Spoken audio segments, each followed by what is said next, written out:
Hi guys, welcome to plastic surgeon vlog. Opportunistic infections क्या होते हैं उसके बारे में थोड़ा डिस्कस करेंगे।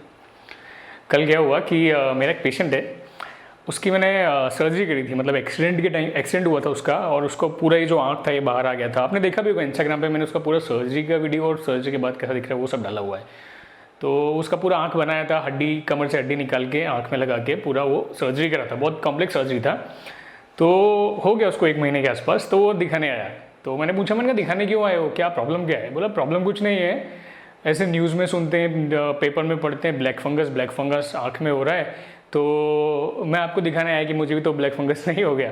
तो मैं उसको समझाया, मैंने कहा भाई तुमको ब्लैक फंगस नहीं होएगा और तुमको होने के चांसेस भी नहीं। मुझसे पूछा, मैंने कुछ डायबिटीज़ वगैरह है क्या? बोला नहीं है। मैंने कहा वो तो मुझे भी मालूम है नहीं है, क्योंकि सर्जरी के टाइम पे हम सब चेक करते हैं। मैंने कहा कुछ स्टेरॉइड्स लिए थे कोरोना ट्रीटमेंट के टाइम पे? तो बोला नहीं सर, कोरोना हुआ ही नहीं है। तो मैंने कहा घर जाओ, टेंशन मत लो।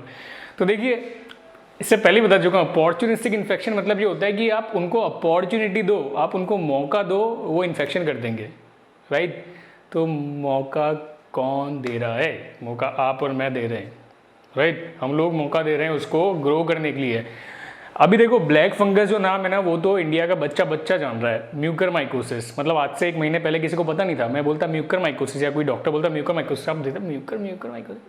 अभी बोलेंगे तो आधे लोगों को मतलब सब लोगों को ब्लैक फंगस पता है, उनमें से आधे लोगों को म्यूकरमाइकोसिस नाम भी पता है कि उसको मेडिकल टर्म में म्यूकरमाइकोसिस बोलते हैं। देखिए, अकेला ये अपॉर्चुनिस्टिक इन्फेक्शन नहीं होता है, और भी होते हैं। अब वो भी क्या कोरोना पेशेंट में होने वाले हैं, इसका जवाब मैं आगे देता हूँ आपको, डरिए मत, एक पॉजिटिव आंसर ही मिलेगा।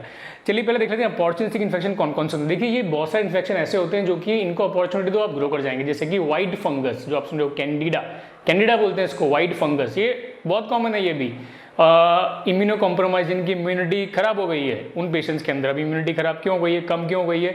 क्योंकि देखिए, मैंने आपको बताया था, इम्यूनिटी मतलब ऐसी कोशिकाएं जो कि आपके शरीर में इन्फेक्शन से लड़ती हैं। अगर उनमें कुछ प्रॉब्लम हो जाएगी तो आपकी इम्यूनिटी डाउन हो गई। समझ गए इम्यूनिटी कैसे डाउन होती है? तो वो कैसे डाउन हो सकती है इम्यूनिटी? मतलब उन कोशिकाओं में कुछ लोचा या प्रॉब्लम हो जाएगी। तो अभी तो हम लोग स्टेरॉइड्स ले रहे हैं भर भर के। स्टेरॉइड्स लेना खराब नहीं है, ध्यान रखिए, स्टेरॉइड्स लेना खराब नहीं है। स्टेरॉइड दिए जाते हैं, लेकिन उसको डबल डोज में, ट्रिपल डोज में, 5 टाइम डोज में लेना खराब है। उसको जितना टाइम दिया है उससे ज़्यादा टाइम तक लेना खराब है, राइट?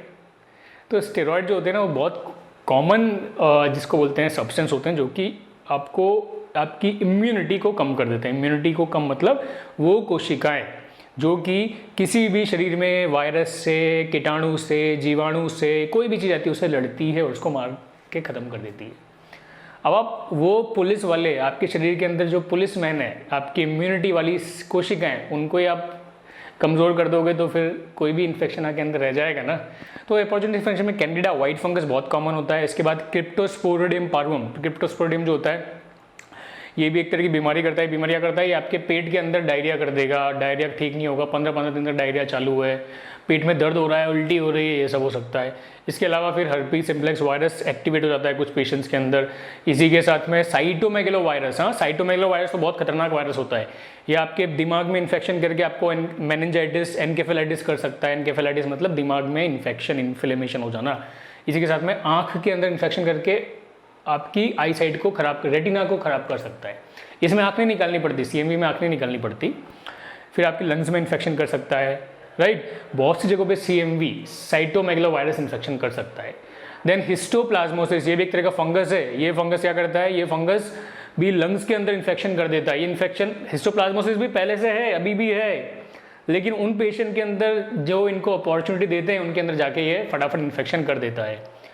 तो ऐसे बहुत लंबी लिस्ट है। अब सवाल ये आता है कि सर ये सब भी आने वाले हैं क्या? ब्लैक फंगस तो आ गया, अभी ये सब भी आएंगे क्या? हिस्टोप्लाज्मोसिस, व्हाइट फंगस जो बोल रहे हो, हर्पीस सिम्प्लेक्स बोल रहे हो, CMV बोल रहे हो, सब आएंगे क्या? तो आंसर है मोस्टली नहीं आएंगे। और ब्लैक फंगस ये भी मोस्टली 1 महीने बाद से इतने केसेस नहीं दिखेंगे। क्यों? क्योंकि देखिए, मैंने आपको बताया था, मीडिया जो है वो 2 धारी तलवार है। हम लोग के न्यूज़ चैनल्स, ये लोग पैनिक क्रिएट करने में बहुत एक्सपर्ट है, लेकिन अवेयरनेस भी फैलाते हैं। अच्छा पॉइंट भी इन लोगों का। तो अब इन लोगों ने इतना अवेयरनेस फैलाई है ना, रात को आप न्यूज़ देखिए, स्टैंडर्ड न्यूज़ जो होते हैं, प्राइम टाइम पे न्यूज़ होती है, तो उसके अंदर ये लोग बहुत अवेयरनेस फैला रहे हैं कि स्टेरॉइड यूज़ इनडिस्क्रिमिनेट मत करिए, मतलब इंडिकेशन नहीं है फिर भी यूज़ मत करिए।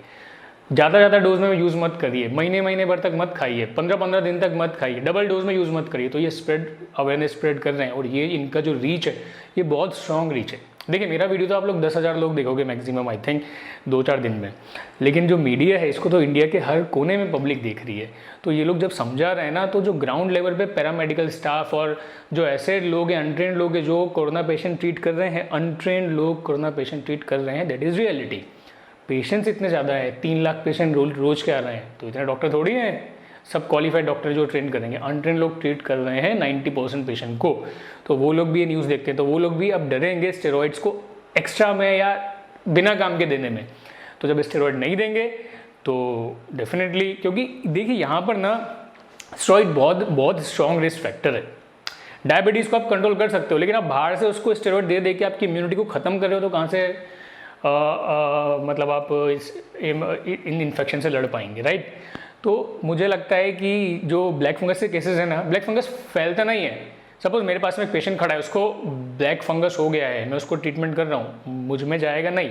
सपोज मुझ में चले भी गए ब्लैक फंगस के स्पोर्स, बीज, तो वो पौधा कैसे बनेंगे, ब्लैक फंगस कैसे बनेंगे? ब्लैक फंगस खुद चल के नहीं जाती, उसके स्पोर्स जाते हैं। स्पोर्स मुझ में चले गए, लेकिन मेरी इम्यूनिटी अगर स्ट्रांग है, राइट, तो वो ब्लैक फंगस के स्पोर्स मुझ में ग्रो थोड़ी कर पाएंगे।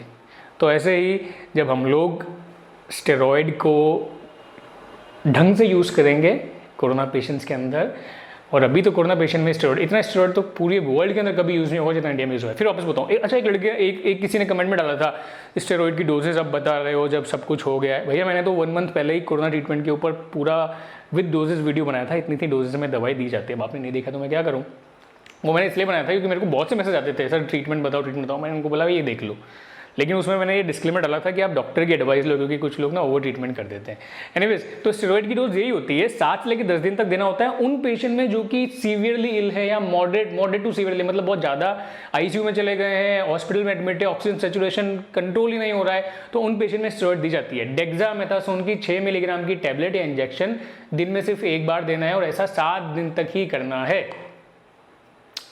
अल्टरनेटिव, जो प्रेग्नेंट लेडीज़ हैं, दूध पिला रही है बच्चे को, उनमें मेथाइल प्रेडनिसोलोन 32 मिलीग्राम दिन में पूरे 24 घंटे में जाना चाहिए। पूरे 24 घंटे में 32 मिलीग्राम, मतलब 16 सुबह दे दो, 16 शाम को दे दो, तो 32 चला गया। ऐसा सिर्फ 7 दिन तक ही करना है। हाइड्रोकॉर्टिसोन 160 मिलीग्राम दिन में पूरे 24 घंटे में एक ही 160 मिलीग्राम ही जाना चाहिए। इसको आप 80 सुबह 80 शाम को, या 50 दिन में 3 बार करके दे दीजिए। ऐसा 7 दिन तक ही करना है। प्रेडनिसोलोन 40 मिलीग्राम ही जाना चाहिए, 20 सुबह 20 शाम को दे दो। ऐसा दिन में 24 घंटे में सिर्फ 40 मिलीग्राम ही जाना चाहिए। ऐसा 7 दिन तक ही करना है।